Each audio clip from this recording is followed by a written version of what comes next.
नाही, विरोधकांनी त्यांचं म्हणणं लेखी द्यावं आणि संबंधित प्रशासन त्यांना लेखी उत्तर देईल.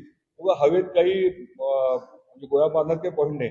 आणि विरोधक काय लायकीचे तुम्हाला माहिती आहे, व कशाला त्यांच्याकडे जाता.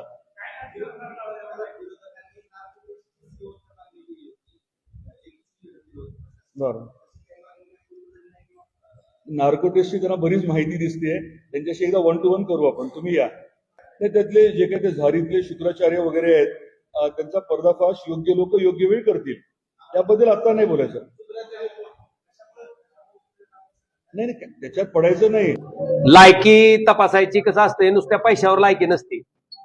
लोकांचं शोषण करून धाराशिवचं शासकीय महाविद्यालय नेरुळला नेऊन तेरणा ट्रस्ट हडप करून गोरगरीब सभासदाचा पैसा हाणून जी संपत्ती कमवली आहे त्या संपत्तीच्या जोरावर लायकी मोजत नसते. लायकी मोजण्याचे माणसाचं कर्तृत्व असते, माणसाचं वागणं असते.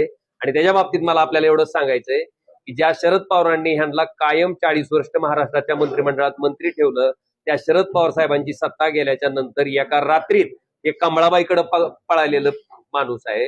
आणि त्याच्या विरुद्ध आम्ही उद्धवजी ठाकरे साहेबांनी आम्हाला आमदार आणि खासदार म्हणूनच संधी दिली, पण संकटाच्या संघर्षाच्या काळात आम्ही उद्धवजींना त्या ठिकाणी अंतर दिलं नाही. आम्ही संघर्ष करत उद्धवजींच्या बरोबर आहेत. हा आमच्यातला पहिला मूळ फरक आहे. आणि दुसरं, लायकी तपासण्यासाठी कर्तृत्व. 40 वर्ष महाराष्ट्राच्या मंत्रिमंडळात मंत्री म्हणून काम केलेल्या माणसाचं कर्तृत्व काय, तर धाराशिव जिल्हा दरिद्री जिल्ह्याच्या यादीत नंबर 3 ला. आणि तोच माणूस जो मंत्री म्हणून राहिला तो माणूस श्रीमंत खासदाराच्या यादीत नंबर 3 ला. हे त्यांचं कर्तृत्व.